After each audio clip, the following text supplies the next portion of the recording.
চারটা কসম খেয়ে বলেছি, লাকাদ খালাকনাল ইনসানা ফি আহসানি তাকওয়িম, আমি আল্লাহ তুমি মানুষকে আকাশের চাঁদের থেকেও সুন্দর করে বানিয়েছি। তোমার নাকের জায়গায় নাকটা আমি আল্লাহ পাকের নিজের কুদরতি হাতে লাগানো, তোমার চোখের জায়গায় চক্ষুজোড়া আমি আল্লাহ পাক বারবার লাগাইছি, আর নিজের কুদরতি চোখ দিয়ে তাকায় দেখছি চক্ষুজোড়া কোন জায়গায় থাকলে তোমাকে দুনিয়াতে সুন্দর দেখাবে। আমি আল্লাহর কাছে মনে হয়েছে যেখানে আমি আল্লাহ ঠিক লাগিয়েছি সেখানে আমি আল্লাহ পাকের কুদরতি হাতে সুন্দর একটা জবানও তোমাকে দিয়ে দিয়েছি। ওই জবান দিয়ে যখন একবার আমি আল্লাহকে আল্লাহ বলে দাও, একবার আমি আল্লাহ পাকের শুকরিয়া আদায় করে আলহামদুলিল্লাহ বলে নাও, ওই মায়ের থেকে বাবার থেকে কোটি কোটি গুণ বেশি আমি আল্লাহ তোমার উপরে খুশি হয়ে যাই। আর আমি যখন একবার তার উপরে খুশি হয়ে যাই কোনো বান্দার উপরে, ওর ঠিকানা যদিও থাকে জাহান্নামের তালিকায়, মুহূর্তের মধ্যেই জাহান্নামের তালিকা থেকে তার নামটা কেটে দিয়ে আমি আল্লাহ পাক জান্নাতি করে দেই। তাহলে বলেন আল্লাহকে খুশি করার দরকার আছে না নাই? আল্লাহকে সন্তুষ্ট করার দরকার আছে না নাই? আল্লাহকে সন্তুষ্ট করার নিয়তে এত জোরে একটা শুকরিয়ার আওয়াজ দেবো আমরা। আমাদের আওয়াজ শুনে আশেপাশে যারা এখনো ঘোরাফেরা করতেছে ওরা যেন বুঝতে পারে যে না, মাহফিলে মোটামুটি লোক অনেক হয়ে গেছে, জান্নাতের বাগানের অবশিষ্ট যেটুকু ফাঁকা জায়গা আছে এটুকু গিয়ে আমাদেরকে পরিপূর্ণ করতে হবে। এরকম একটা আওয়াজ দিতে পারবো তো ইনশাআল্লাহ? কি পারবো তো ইনশাআল্লাহ? তাহলে শুকরিয়ার আওয়াজ দিচ্ছে সে আল্লাহ পাকের প্রতি যিনি শুনে নীলিমাময় মেঘ মুক্ত মহাকাশ, চন্দ্র সূর্য গ্রহ নক্ষত্র কীট পতঙ্গ সৌররাজি, আফ্রিকার গহীন বনে লুকিয়ে থাকা হিংস্র প্রাণী, সমুদ্রের অতল তলে তলিয়ে থাকা নীল তিমি, পদতলের পিপিলিকা উড়ন্ত পক্ষীরাজি সহ আমাদের সকলের ক্ষুধার খাদ্য এবং পিপাসার পানির ব্যবস্থা করেন যে মহান সত্তা, ওই মহান মালিকের উপরে এমন একটি কণ্ঠ দিয়ে শুকরিয়ার আওয়াজ দিতে চাই। আমার আপনার আওয়াজ শুনে এখনও যারা বাহিরে ঘোরাফেরা করতেছে ভিতরে ঢুকতে বাধ্য হবে, এমনকি এখানে চতুর্দিকে ফেরেশতারা ঘেরাও করে দাঁড়িয়ে আছে।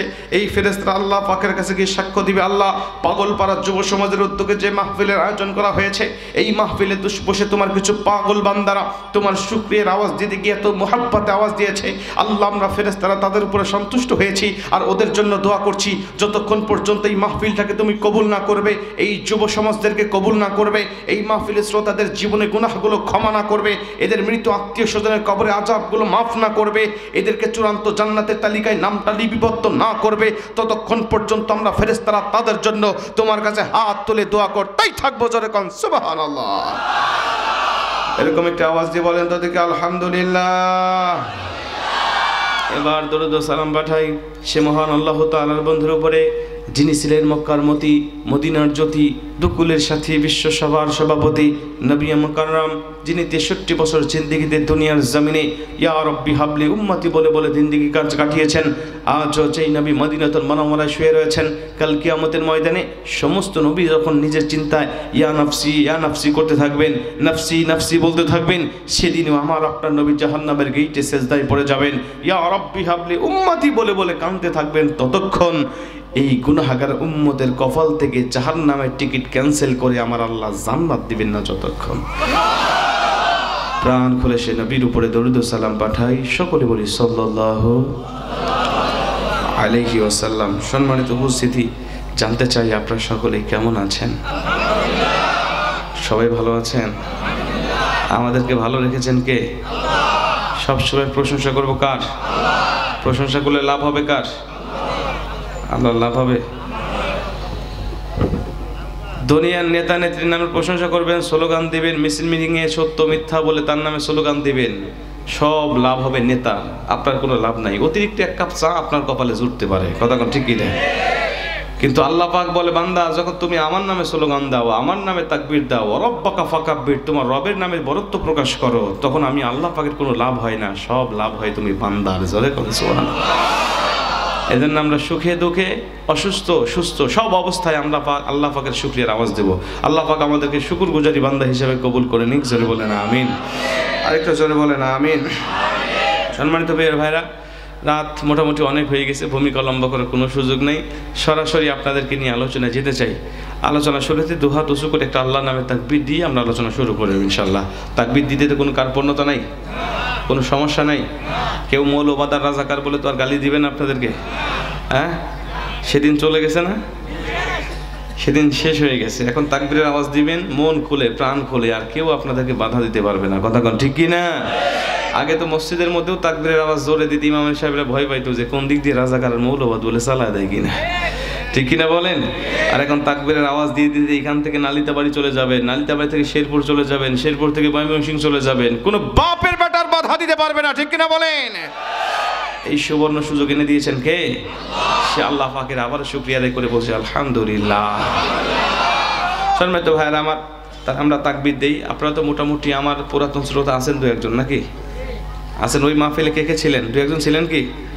আপনারা ছিলেন, মাশাআল্লাহ। তো আপনারাও আমার চোখে পুরাতন শ্রোতা কিছু আছেন, আমিও আপনাদের চোখে পুরাতন বক্তা। অতএব আলোচনা লম্বা না করে আমি মূলত ভূমিকা ছাড়াই আলোচনা শুরু করবো ইনশাআল্লাহ। আলোচনা শুরুতে শুধু একটা আল্লাহর নামে তাকবীর দেবো আমরা। তাকবীর দিতে কোনো কার্পণ্য নাই তো? মন খুলে দেওয়া যাবে তো? জবান দিয়েছেন কে? ওই আল্লাহ পাকের দেওয়া জবান দিয়ে আল্লাহ পাকের নামে একটা তাকবীর দেবো, পারবো তো ইনশাআল্লাহ? তাকবীরের বাধা ছিল, ইতিপূর্বে ছিল, এখনো আছে। মনে করি এটাতে পরিবেশ সবকিছু একদম ক্লিয়ার হয়ে গেছে, না, এখনো হয় নাই।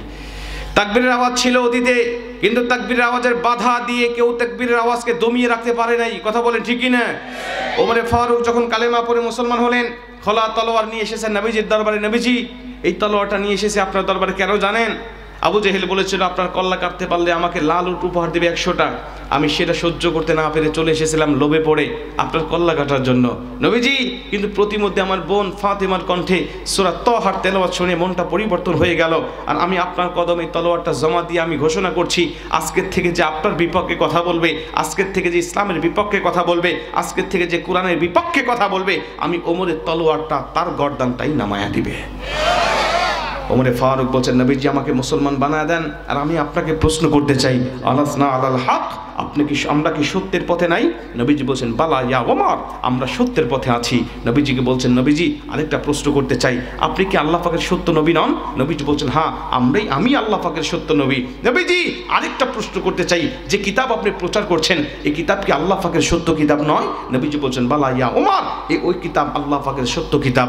ওমরে ফারুক ডাক দিয়ে বলছেন, নবীজি আপনি যদি সত্য নবী হন, কিতাব যদি সত্য কিতাব হয়, ধর্ম যদি সত্য ধর্ম হয়, ফাফি মাল ইখতিফা, তাহলে আর কেন লুকিয়ে লুকিয়ে ইসলাম প্রচার করছেন? আর লুকিয়ে লুকিয়ে ইসলাম প্রচার নয়, এখন থেকে প্রকাশ্যে ইসলামের দাওয়াত হবে। ইসলামের দাওয়াত দিতে গিয়ে বাধা হবে যেখানে, এই ওমরের লড়াই হবে সেখানে। জোরে করে আল্লাহু আকবার। নবীজি ডাক দিয়ে বলছেন, ওমর মাক্কি জীবন চলছে, একটু ধৈর্য ধারণ করো, আল্লাহর হুকুম হবে যখন আমি তোমাকে নিয়ে প্রকাশ্যে ইসলামের দাওয়াত দিব তখন। ওমরে ফারুক বলছেন, নবীজি তাহলে আল্লাহর হুকুম পর্যন্ত আমি ধৈর্য ধারণ করলাম, তবে একটা অনুমতি তো আপনাকে দিতেই হবে। নবীজি ভিতরে অনেক শিরকে জমা ছিল, ভিতরে অনেক কুফরি জমা ছিল, অনেক অন্ধকার জমা ছিল, সবে মাত্র মুসলমান হয়েছে, তো আল্লাহ পাকের একটা বরত্ব ঘোষণা করে তাকবীর দিতে চাই। নবীজি এই তাকবীরের মাধ্যমে আমার ঈমানটা বেড়ে যাবে, নবীজি এই তাকবীরের মাধ্যমে আমার মনটা ফ্রেশ হয়ে যাবে। আমি দারুল আরকাম থেকে তাকবীর দিতে দিতে একটা মিছিল নিয়ে এই বাইতুল্লাহ পর্যন্ত যাব। নবীজি এটুকু কিন্তু অনুমতি আপনার কাছ থেকে আমি পাই। নবীজি বলছেন, ওমর শুধু তোমাকে নয়, পৃথিবীর জমিনে তাকবীরের আওয়াজের বাধা কেউ দিতে পারবে না, দিলেও কেউ দমিয়ে রাখতে পারবে না। দাও তুমি তাকবীরের আওয়াজ। ওমরে ফারুক 11 জন সাহাবী খুঁজলেন, 11 জন সাহাবীকে 2 কাতারে বিভক্ত করলেন। প্রথম কাতারের সামনে দাঁড় করা দিলেন নবীজির চাচা আমির হামজাকে, দ্বিতীয় কাতারের সামনে তিনি নিজে দাঁড়ালেন, দাঁড়িয়ে মক্কাবাসীকে উদ্দেশ্য করে ছোট্ট একটা ভাষণ দিলেন, রে মক্কাবাসী শোনো, আজকে আমি কালেমা পড়ে মুসলমান হয়েছি, এখন থেকে আমার জীবন ইসলামের পথে পরিচালিত হবে। এখন আমি দারুল আরকাম থেকে বাইতুল্লাহ পর্যন্ত আল্লাহর বরত্ব প্রকাশ করতে করতে ছোট্ট একটা মিছিল দেব। যদি কেউ নিজের মায়ের বুকটাকে খালি করতে চায়, যদি কেউ সন্তানকে ইতিম করতে চায়, যদি কেউ নিজের স্ত্রীকে বিধবা করতে চায়, আমি ওমরের সামনে এসে সে যেন আমার তাকবীরের বাধা দেয়। জোরে বলুন আল্লাহু আকবার। ওমরে ফারুক তাকবীর দিতে দিতে রওনা হয়ে গেলেন। নারায়ে তাকবীর আল্লাহু আকবারের স্লোগান শুনে আবু জেহেল, আবু লাহাব, উতবা, শাইবা, ওলীদ ইবনে মুগীরা সবাই ঘর থেকে বের হয়ে আসলেন। কি ব্যাপার? কার এত বড় স্পর্ধা? মক্কার জমিনে আল্লাহর বরত্ব প্রকাশ করে মক্কার আকাশ বাতাস প্রকম্পিত করে দেয়। এসে তাকিয়ে দেখে লাইনের সামনে ওমরে ফারুক দাঁড়িয়ে আছে। তখন ওমরে ফারুককে বাধা দেওয়ার মতো কোনো বাপের বেটা তৈরি হয়নি ওখানে। ওমরে ফারুককে দেখে লেজ গুটিয়ে তারা পালিয়ে গেলেন। তাকবীর আওয়াজের বাধা তখনও দিতে পারে নাই, এখনো তাকবীর আওয়াজের বাধা দিয়ে কেউ রুখে রাখতে পারবে না, ভবিষ্যতেও তাকবীর আওয়াজ থাকবে, বরং যারা বাধা দিতে আসবেই ওরাই এই দেশ থেকে পালিয়ে যাবে। কথা বলে ঠিক কিনা? অতএব তাকবীরের আওয়াজ চলবেই। তাকবীরের আওয়াজের মাধ্যমে আমরা মুমিন আমাদের ঈমান বাড়িয়ে নেব, আর কাফের মুশরিকদের অন্তরে আগুন ধরিয়ে দেব। কথা বলেন ঠিক কিনা? তাকবীর দেওয়া যাবে তো মুসলমান? ভয় নাই তো মুসলমান? দেন তো একটা তাকবীর। লিল্লাহে তাকবীর, লিল্লাহে তাকবীর।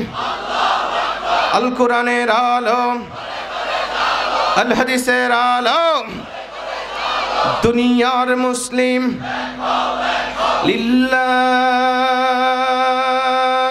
তাকবীর। নাস্তিকতা নিপাত যাক, দিন ইসলাম জিন্দাবাদ। নাস্তিকতা নিপাত যাক, দিন ইসলাম জিন্দাবাদ। কোটি প্রাণে একই আওয়াজ, খোদাদ্রোহী ছাড় পাবে না, এই বাংলায় ঠাঁই হবে না। মুসলমান জেগেছে আজ, তোলো তোলো আওয়াজ তোলো, জোর কদমে সামনে চলো, সবাই মিলে একই তালে দাও না স্লোগান, নারায়ে তাকবীর, নারায়ে তাকবীর।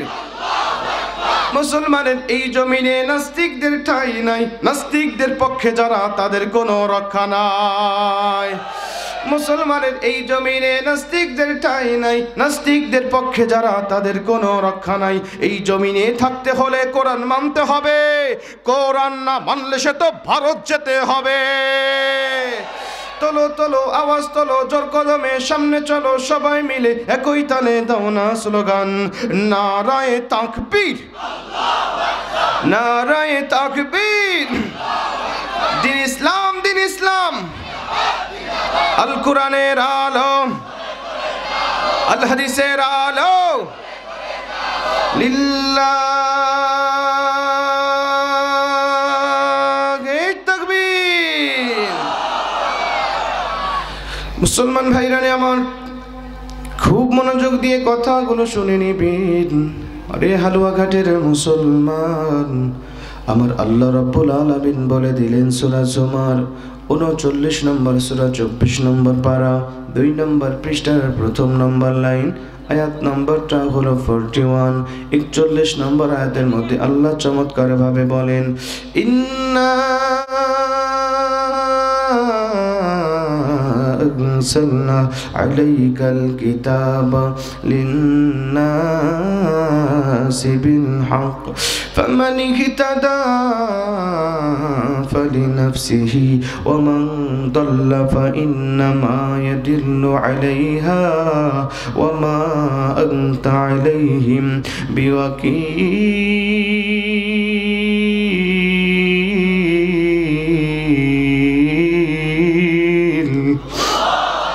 আরো জোরে কোন আল্লাহু আকবার। প্রত্যেকটি কুরআনুল কারীমের আয়াত তেলাওয়াত শেষ হবে যখন, আমি আমার শাহাদাত আঙ্গুলি দিয়ে আপনাদের ইশারা দিব, তখন আমার শাহাদাত আঙ্গুলির ইশারা পাবেন যখন, দুই হাত উঁচু করে আল্লাহু আকবারের আওয়াজটা দিবেন তখন। এই কর্মসূচি চলতে থাকবে ততক্ষণ, আখিরি মোনাজাত হবে না যতক্ষণ। রাজি আছেন যারা যারা দুহাত উঁচু করে আমার আল্লাহকে আবারও দেখা দেন তারা তারা, জোরে করে আল্লাহু আকবার, লিল্লাহে তাকবীর। মুসলমান ভাইরানে আমার, খুব মনোযোগ দিয়ে কথাগুলো শুনে নিবেন। আল্লাহ রাব্বুল আলামিন বললেন, দুনিয়ার মুসলমান, আমি আল্লাহ তাআলা তোমাদের জানিয়ে দিলাম, এই দুনিয়ার জমিনে তোমাদের উপরে নাজিল করে দিয়েছি 30 পারা আল কোরআন। আমি মালিক বলে দিলাম, এই কোরআন দিয়ে যদি তোমাদের ব্যক্তিগত জীবন, পারিবারিক জীবন, সামাজিক জীবন, রাষ্ট্রীয় জীবন যদি পরিচালনা করতে পারো, এই কোরআন যেটাকে হালাল করেছে সেটাতে গ্রহণ করে নিতে পারো, এই কোরআন যেটাকে হারাম করে দিয়েছে ওটা যদি বর্জন করে নিতে পারো, আমি আল্লাহ পাকের বক্তব্য হলো তোমাদেরকে হেদায়েতের পথটাকে সহজ করে দিব। আমি মালিক বলে দিলাম, হেদায়েতের মালা তোমাদের গলায় পরিয়ে দেব। তোমরা যখন দুনিয়ার জমিন থেকে হেদায়েতের পথে থেকে বিদায় নিয়ে চলে যাবে, জান্নাতের জন্য কিয়ামত পর্যন্ত অপেক্ষা তোমাদের করাবো না। আমি আল্লাহ বলে দিলাম, শুধুমাত্র তোমরা কবরে যেতে দেরি হবে, তোমাদের কবরগুলোকে জান্নাতের বাগান করতে দেরি করবো না। জোরে কোন সুবহানাল্লাহ। এরে মুসলমান বন্ধু আমার, খুব মনোযোগ দিয়ে শুনে নেন, আমি আপনাকে কি বোঝাতে চাচ্ছি। যদি আলোচনার প্রতি একটুখানি মনোযোগ থাকে আর একটুখানি ধৈর্য থাকে, আশা করি আজকের আলোচনা তার আল্লাহ পাক আপনার ঈমানটাকে বাড়িয়ে দিবে।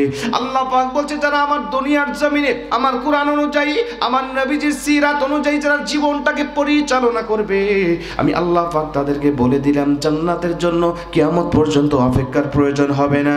ওদের জান্নাতে যাওয়ার জন্য শুধু বাধা রাখবো একটা, ওই বাধাটার নাম হলো মরণ। ও মরে না বিদায় জান্নাতে যেতে পারে না। মরণ যখন হয়ে যাবে, আমি আল্লাহ সরাসরি কবরটাকে জান্নাতের পরিবেশ করে দিব। জোরে কোন সুবহানাল্লাহ। আল্লাহু আকবার বলেন।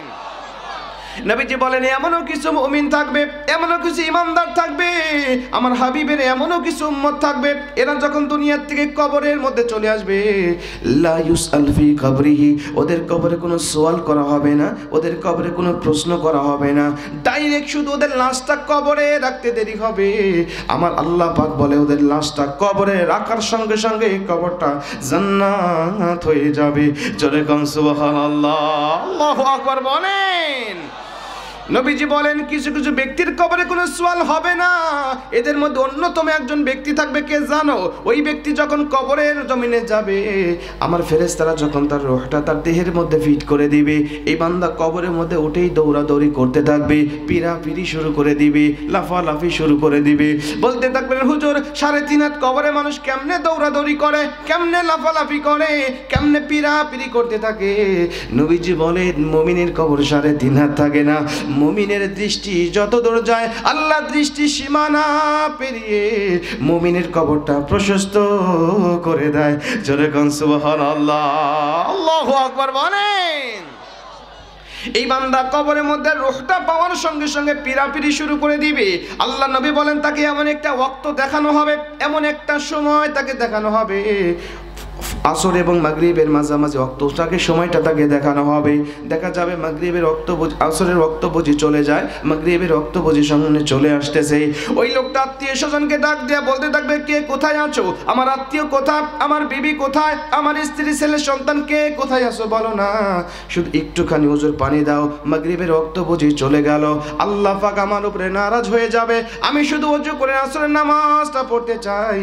এ বলে ওজুর পানি যখন তালাশ করতে থাকবে, আমার আল্লাহ পাক এই দৃশ্যটা দেখে মুস্কি মুস্কি হাসতে থাকবে, আর ফেরেশতাদেরকে ডাক দেয়া বলতে থাকবে, ফেরেশতারা তাকিয়ে দেখো, বান্দা দুনিয়ার জমিন থেকে বিদায় দিয়ে চলে গেছে, তারপরেও কবরে গিয়ে নামাজের কথা সে ভুলে যায় নাই। তোমরা সাক্ষী থাকো, আমি আল্লাহ পাক ওর কবরেও কোনো প্রশ্ন করব না, ডাইরেক্ট আমি আল্লাহ ওর কবরটা এখন জান্নাত বানায় দেব। জোরে কোন সুবহানাল্লাহ, আল্লাহু আকবার বলেন। 2 নম্বরে নবীজি বলেন আরেক প্রকার ইমানদাররা যখন দুনিয়ার থেকে বিদায় নিয়ে চলে যায়, এদের কবরেও কোনো প্রশ্ন করা হয় না, এদের কবরেও কোনো রকম সওয়াল করা হয় না। যারা প্রতিদিন 5 ওয়াক্ত ফরজ নামাজের পরে মাত্র একবার করে সূরাতুল বাকারার 255 নম্বর আয়াত তেলাওয়াত করে, অর্থাৎ আয়াতুল কুরসি যেটাকে বলা হয়, নবীজি বলেন ওরও জান্নাতে যাওয়ার জন্য শুধু বাধা থাকে একটা, মরণ।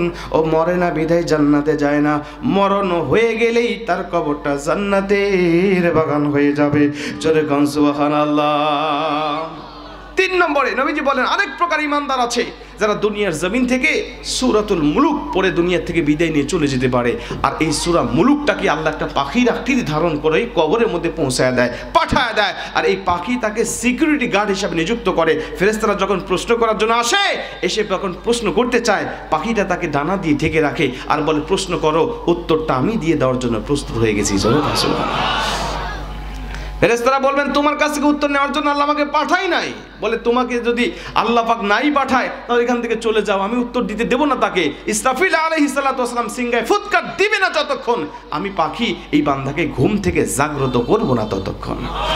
আমি তার কবরে, হাসরে, মিজানে, ফুলচিরাতে প্রত্যেকটা ধাপ পার করাইয়া এই বান্দাকে আল্লাহ জান্নাতের ঠিকানা, জান্নাতের সার্টিফিকেট দিবে না যতক্ষণ আমি আল্লাহর সাথে আপিল করে, তর্ক করে, ঝগড়া করে বান্দাকে আগে আগে জান্নাতে ঢোকানোর চেষ্টায় থাকবো ততক্ষণ। মাত্র 30টা আয়াত বিশিষ্ট একটি সূরা, সূরাতুল মুলুক। আমি চাই এই তাফসীর মাহফিল থেকে অন্তত একজন যুবকও যদি উদ্বুদ্ধ হয়ে এই সূরা মুলুকটা মুখস্থ করে নেয়, আজকের এই তাফসীর মাহফিল সফল। কথা বলেন ঠিক কি না? মাত্র 30টা আয়াত বিশিষ্ট একটি সূরা। আপনি যদি মেধা একেবারে দুর্বল হয়, ব্রেন যদি একেবারে দুর্বল হয়, আপনি যদি একটা আয়াত করেও মুখস্থ করেন, 1 মাসের মধ্যে আপনার সূরা মুখস্থ হয়ে যাবে, পুরা সূরাটা। এর জন্য আমরা অন্তত কয়েকজন টার্গেট নিতে পারি না সূরাটা মুখস্থ করার জন্য? আল্লাহ পাক আমাদেরকে সহজ করে দিন। জোরে বলেন আমিন। আরেকটু জোরে বলেন আমিন। সম্মানিত উপস্থিত আসেন, আমি আপনাদেরকে এই কথাটা কেন শোনালাম? আল্লাহ পাক বলছেন শুধু এই সূরা মুলুকটা নয়, নবীজি বলছেন সূরা মুলুকটা সহ আরও 4টা আমলকে কিয়ামতের ময়দানে আল্লাহ পাক বান্দার সুপারিশকারী হিসাবে নিযুক্ত করে দিবেন। এর মধ্যে একটা সুপারিশকারী থাকবেন সূরাতুল মুলুক। নবীজি বলেন আরেকটা থাকবে পুরা কোরআনটাই বান্দার পক্ষে সুপারিশকারী হিসাবে নিযুক্ত হয়ে আল্লাহর কাছে তর্ক করে, আল্লাহর সাথে আপিল করে, বারবার আগে আগে বিচার ফয়সালা করে বান্দাকে আগে আগে জান্নাতে ঢুকায়া দিবে।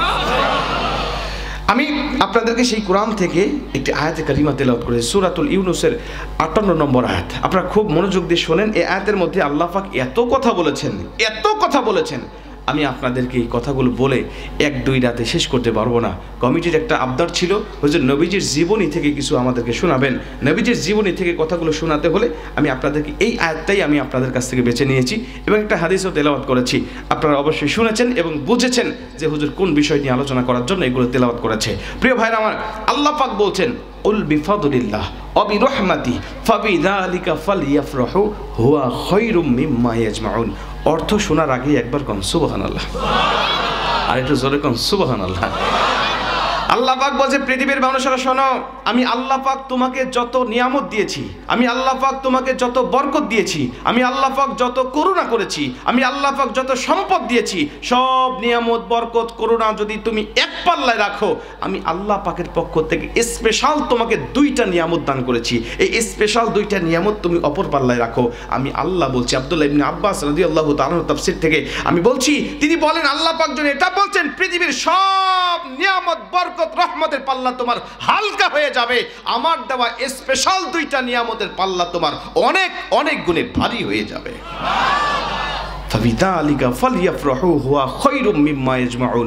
অতএব এই 2টা নিয়ামত যারা পেয়েছো, আরবি গ্রামার যারা বোঝেন তারা বুঝবেন, আল্লাহ লামের তাকিদ দিয়ে বলছে, অবশ্যই অবশ্যই তুমি 2টা নিয়ামত যদি পেয়ে থাকো, তুমি দুনিয়ার জমিনে আনন্দ প্রকাশ করতে থাকো। জোরে কর সুবহানাল্লাহ। আব্দুল্লাহ ইবনে আব্বাস রাদিয়াল্লাহু তাআলা বলেন, এই 2টা নিয়ামত বলতে আল্লাহ কি বুঝাইলেন? আল্লাহ বুঝাইলেন, 1 নম্বরে গোটা পৃথিবীর জমিনে যত নবী রাসূল আমি আল্লাহ পাক পাঠিয়েছি, কোনো নবী রাসূলকে আমি আল্লাহ পাক এতটা ক্ষমতা সম্পন্ন, এতটা পাওয়ারফুল করে কোনো উম্মতের মাঝে পাঠাই নাই, যতটা পাওয়ারফুল নবী আমি আল্লাহ তোমাদের উপরে পাঠিয়েছি। 2 নম্বরে ওই নবীর উপরে এত ক্ষমতা সম্পন্ন কিতাব আমি আল্লাহ পাক কোন নবীর উপরে পাঠাই নাই, কোন নবীর উপরে পাঠাই নাই, কোন নবীর উম্মতের উপরে পাঠাই নাই, যতটা পাওয়ারফুল একটি কিতাব আমি আল্লাহ তোমাদের উপরে পাঠিয়েছি। এই 2টা নিয়ামত পাওয়ার পরে আল্লাহ আমাদেরকে খুশি হতে বলতেছেন, আমাদেরকে আনন্দ প্রকাশ করতে বলতেছেন। বলেন 2টা নিয়ামত আমরা পাইছি নাকি পাই নাই?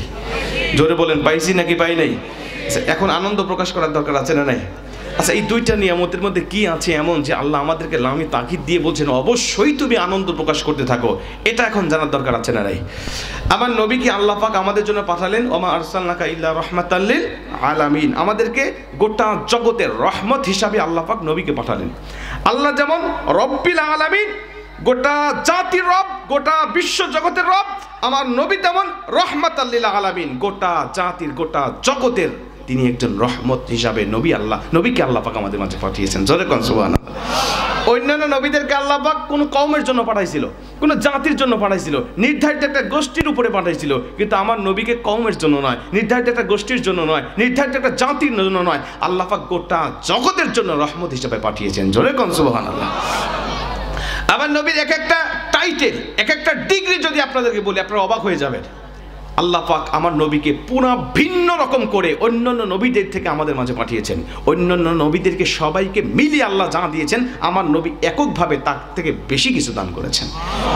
আপনাদের ঈমান বেড়ে যাবে। একটা তথ্য দিয়ে শোনেন, নবীর উপরে, সব নবীর উপরে আল্লাহ পাক কিছু কিছু ক্ষমতা দিয়েছিল, কিছু কিছু মুআজিজা দিয়েছিল। সব নবীর উপরে কিছু কিছু মুআজিজা ছিল, কিন্তু নবীরা বিদায় নেওয়ার সাথে সাথে এই মুআজিজাগুলো নিয়ে চলে গেছে। কোনো নবীর উম্মত কোনো নবী তার উম্মতের জন্য একটা মুআজিজাও রেখে যায় নাই। কিন্তু আমার নবী যা নিয়ে আসছিল এগুলো আর তিনি নিয়েই যায়নি, সব আপনাদের জন্য রেখে গিয়েছে। বলবেন হুজুর কেমন করে? কেমন করে? মুসা নবীর একটা মুআজিজা ছিল, আপনারা জানেন, হাতের লাঠি জমিনে ছেড়ে দিলে কি হইতো? সাপ হইতো। ওই সাপ আবার ধরলে লাঠি হইতো। ওই লাঠি দিয়ে সাগরে বাড়ি দিলে রাস্তা হইতো। মুসা নবীর ওই লাঠি আজও জাদুঘরে আছে। তার উম্মত হিসাবে দাবি করে যারা, বর্তমানে ইহুদি, তারা, ওই ইহুদিরাও দুনিয়ার জমিনে আছে। বলেন কোন ইহুদি যদি ওই লাঠি আজও ছেড়ে দেয়, সাপ হবে? ওটা দিয়ে সাগরে বাড়ি দিলে রাস্তা হবে? কেন হবে না? নবী চলে গেছে, মুআজিজা নিয়ে চলে গেছে, তার উম্মতের জন্য কিছু রেখে যায় নাই। ঈসা আলাইহিস সালাতু ওয়াস সালামের মুআজিজা ছিল, অন্ধ ব্যক্তির চোখে হাত দিলেই অন্ধ ব্যক্তি চক্ষুষ্মান হয়ে যায়। মৃত মানুষের সামনে দাঁড়িয়ে কুম বিইذনিল্লাহ বললে মৃত মানুষ জীবিত হয়ে যায়। ঈসা আলাইহিস সালাতু ওয়াস সালামের উম্মত হিসাবে দাবি করা যারা বর্তমান খ্রিস্টান, তারা বলেন একজন খ্রিস্টান যদি মৃত ব্যক্তির সামনে দাঁড়িয়ে কুম বিইذনিল্লাহ বলতে বলতে গলা ফাটিয়ে ফেলে, একটা মৃত মানুষ কি জীবিত হবে? বলেন জীবিত হবে? কেন হবে না? নবী চলে গেছে, মুআজিজা নিয়ে চলে গেছে, তার উম্মতের জন্য কিচ্ছু রেখে যায় নাই। কিন্তু আমার নবী যা নিয়ে গেছে, আমার নবী যা নিয়ে এসেছিল, এগুলো আর তিনি নিয়ে যায় নাই, সব আপনাদের জন্য রেখে গিয়েছে। সুবহানাল্লাহ। বলবেন হুজুর কেমন করে একটু বুঝান তাহলে আমাদেরকে। আমার নবী দুনিয়ার জমিনে আল্লাহ পাকের যখন আল্লাহ পাক তাকে পাঠালেন, শিশু থেকে শুরু করে নিয়ে নবীজির ওফাত পর্যন্ত নবীজির প্রত্যেকটা ধাপে ধাপে কাজে কর্মে আল্লাহ পাক যা কিছু দান করেছিল, প্রত্যেকটা বিষয় এই উম্মতের জন্য রহমত হিসাবে আল্লাহ পাক এখনো রেখে দিয়েছে। নবী বাবা হিসাবে রহমত, নবীজি স্বামী হিসাবে রহমত, নবীজি ভাই হিসাবে রহমত। নবীজি তো ভাই ছিল না, তার কিন্তু দুধ ভাই ছিল একজন। নবীজি সাল্লাল্লাহু আলাইহি ওয়াসাল্লামের যখন ধাত্রী হালিমার ঘরে যখন গেলেন, নবীজি সাল্লাল্লাহু আলাইহি সাল্লামকে পাওয়ার পরে হালিমা বলেন যে নবীজি সাল্লাল্লাহু আলাইহি সাল্লাম যখন আমার ঘরে আসলেন, আমি শুধু তাকে দান স্তন পান করাই, দান স্তনের দুধটা সে পান করে। আমি যখন দান স্তনের দুধটা শেষ হয়ে যায়, আমি যখন বাম স্তনে লাগাই, নবীজি বাম স্তন থেকে আর দুধ পান করে না। আমি নবীজিকে বড় হওয়ার পরে জিজ্ঞাসা করেছিলাম, বাবা বলো তো, তুমি ছোট্টবেলায় শুধু আমার ডান স্তনে দুধ পান করেছো, তুমি বাম স্তনে কেন মুখ লাগাও নাই? তিনি বলেন, মা আমি তো রহমাতাল লিল আলামিন, আমি ন্যায় বিচার কায়েম করতে দুনিয়াতে এসেছি। আমি যদি ছোট্টবেলা থেকেই শুধু ডান স্তনে দুধ পান করার পরে বামটাও আমি খেয়ে ফেলি, আমার ভাই দুধ ভাই সে খাবে কি? আমার ভাইয়ের হকটা আমি নষ্ট করিনি। আমার নবী প্রত্যেকটা জায়গায় এমন ন্যায় বিচারক ছিলেন, এমন রহমত ভাবে তিনি দুনিয়ার জমিনে বিচার আচার এবং সব জায়গায় তিনি মানুষের সাথে উত্তম আচরণ করেছেন। নবীজির আদর্শগুলো দেখে দেখে, নবীজির ব্যবহারগুলো দেখে দেখে মানুষরা মুগ্ধ হয়ে দলে দলে কালেমা পড়ে মুসলমান হয়েছে। আর আমরা উম্মত হিসাবে কিন্তু সেটা ফলো করতে পারতেছি না। নবীজি সাল্লাল্লাহু আলাইহি ওয়াসাল্লাম পরিবারের মাঝে, আপনারা জানেন যে নবীজির 11 জন স্ত্রী ছিল। 11 জন স্ত্রীর মাঝে তিনি ন্যায় বিচার কায়েম করেছেন। কিভাবে করেছেন? অবাক করা বিষয়। আমরা তো একটা নিয়েই হিমশিম খেয়ে যাই, একটাকেই কন্ট্রোল করতে পারি না। মুখে মুখে বলি, সর্বসময় বলি তালাক দিলাম, যা কথায় কথায় তালাক দিই। আর তালাক দেওয়ার পরে হুজুর কাছে শিখে, হুজুর তালাক দিয়ে দিচ্ছি, এখন কি হয়? রাগের মাথায় তালাক দিছি। রাগের মাথায় তালাক দেয় না, বউকে ভালোবেসে কেউ তালাক দেয়? তালাকের মাসালা আজকে এত পরিমাণ আসে আমাদের কাছে, অবাক করা বিষয়। প্রত্যেকটা আজকে তারা কিভাবে সংসার করতেছে আল্লাহই ভালো জানে। একটা হিমশিম খেয়ে যাই আমরা। আর নবীজি 11টার উপরে কিভাবে ন্যায় বিচার করেছেন, একটা মজার ঘটনা বলি শোনেন। একবার নবীজির একজন স্ত্রী ছিলেন, রাসূল সাল্লাল্লাহু আলাইহি ওয়াসাল্লাম একজন স্ত্রী ছিলেন, আমরা জানি তাকে সবাই উম্মাহাতুল মুমিনিন আম্মা জান আয়েশা রাদিয়াল্লাহু তাআলা আনহা। আয়েশা রাদিয়াল্লাহু তাআলা ঘরে নবীজির একবার পালা পড়েছেন, তার ঘরে তিনি খাবার দাবার খাবেন। ইতিমধ্যেই রাসূল সাল্লাল্লাহু আলাইহি ওয়াসাল্লামের আরেকজন স্ত্রী ছিলেন উম্মে সালামা। উম্মে সালামা রাসূল সাল্লাল্লাহু আলাইহি ওয়াসাল্লামের জন্য কিছু পায়েস রান্না করছেন।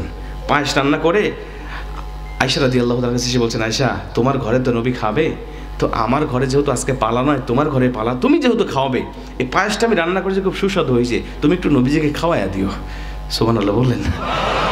কিন্তু আয়েশা রাদিয়াল্লাহু তাআলা ওই মুহূর্তে ছিলেন একটু অন্যরকম মুডে, অন্যরকম একটা হয়তো চিন্তা ভাবনায় ছিলেন। উনি সহ্য করতে পারে নাই। উনি বলতেছেন, নবী আমার ঘরে আসছে, আমি কি নবীজিকে না খাওয়াই রাখবো? আমি তো নবীর জন্য খাবার রান্না করছি। এখন উনি হয়তো বোঝাইতে চাই যে একরকম, উনি বুঝেছে একরকম। উনি ওই পায়েসের বাটি নিয়ে উম্মে সালামা রাদিয়াল্লাহু তাআলা আনহার গালে পায়েসটা মাখায় দিয়েছেন।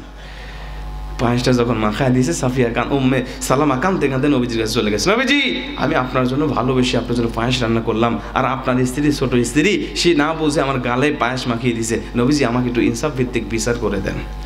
সুবহানাল্লাহ বললেন না?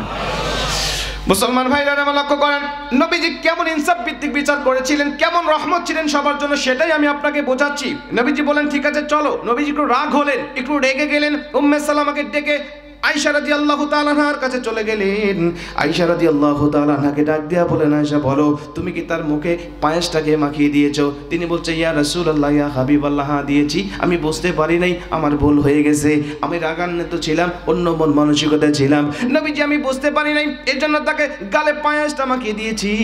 নবীজি আমাকে আপনি ক্ষমা করে দেন। বোন উম্মে সালামা, তুমি আমাকে ক্ষমা করে দাও। নবীজি বলেন, শুধু ক্ষমা চাইলে তো হবে না, কিসাসের হুকুম হলো হাতের বদলে হাত, পায়ের বদলে পা, জীবনের বদলে জীবন তোমাকে দিতে হবে। তুমি যেহেতু তার গালে পায়েসটা মাখিয়ে দিয়েছো, তোমার হুকুম হলো এখন উম্মে সালামাও তোমার মুখে পায়েস মাখায়া দিবে। যেরকম সুবহানাল্লাহ, আল্লাহু আকবার বলেন। নবীজি বলছেন, উম্মে সালামা তুমি তার মুখে পায়েস মাখায়া দাও, আর তুমি চুপ করে থাকো, তুমি যে নড়াচড়া না করো। উম্মে সালামা পায়েসটা নিয়ে তার মুখে মাখায়া দিলেন। আয়েশা রাদিয়াল্লাহু আনহা কি করবেন, এই কাণ্ড দেখে মুস্কি হেসে দিলেন, ওনার হাসি দেখে উম্মে সালামাও হেসে দিলেন, নবীও হেসে দিলেন। আল্লাহ পাক আসমান থেকে খুশি হয়ে গেলেন। জোরে কোন সুবহানাল্লাহ। নবীজি সাল্লাল্লাহু আলাইহি ওয়াসাল্লাম প্রত্যেকটা জায়গায় এমন আচরণ করেছেন যেন তার উপরে সবাই সন্তুষ্ট থাকে, সবাই সন্তুষ্ট থাকে। নবীজি সাল্লাল্লাহু আলাইহি ওয়াসাল্লাম করে দিয়েছিল, কাউকে বিদেশে পাঠিয়ে দিয়েছিল, তখন এই যুবকেরা, এই দেশের প্রাণপ্রিয় তাওহীদি জনতারা তাদের প্রতি বেশি আকৃষ্ট হয়েছে। কথা বলেন ঠিক কি না? তার মানে বাধা দেওয়া জিনিসের প্রতি আগ্রহটা বাড়ে বেশি। তো নবী মুহাম্মদ সাল্লাল্লাহু আলাইহি ওয়াসাল্লাম কাছে যাওয়ার জন্য যখন বাধা দিয়েছে, কালেমা তারা বলছেন যে যাইও না, পাগল। বলে পাগল আবার কেমন, যার সাথে বাধা দেওয়া হয়, অ্যাডভাইস করা হয়, গিয়ে নবীজির কণ্ঠে তেলাওয়াত শুনে শুনে দলে দলে মানুষ কালেমা পড়ে মুসলমান হয়েছে। কারি আব্দুল বাসিত বলে, শোনো, এটা হলো সেই মুআজিজা। সাংবাদিক বলে, তোমরা তো মুআজিজার কথা বলো, কিন্তু এটা কি চোখে দেখা যায় নাকি তোমরা অন্ধভাবে বিশ্বাস করো? চোখে দেখা যায় না মানে? এই কুরআনুল কারীমের মুআজিজা আমার নিজের চর্মচক্ষু দিয়ে আমি হাজার হাজার বার দেখেছি। সুবহানাল্লাহ, হাজার হাজার বার। কেমনে? উনি বলো, তোমাকে একটা মুআজিজার কথা আমি শুনাই। যেদিন আমার কুরআনুল কারীমের মুআজিজা শুনে, আমার কুরআনুল কারীমের মুআজিজা দেখে, আমার একটা মাহফিলে, একটা সেমিনারে আমার একক হাতে হাত রেখে 10,000 মানুষ কালেমা পড়ে মুসলমান হয়েছিল। সাংবাদিক অবাক, বলো কি, এটা কি সম্ভব? এটাও বিশ্বাস করতে হবে একদিনে 10,000 মানুষ ধর্মান্তরিত হয়? বলছে হ্যাঁ, এটা আমার কুরআন দ্বারা সম্ভব। বলছে কেমনে?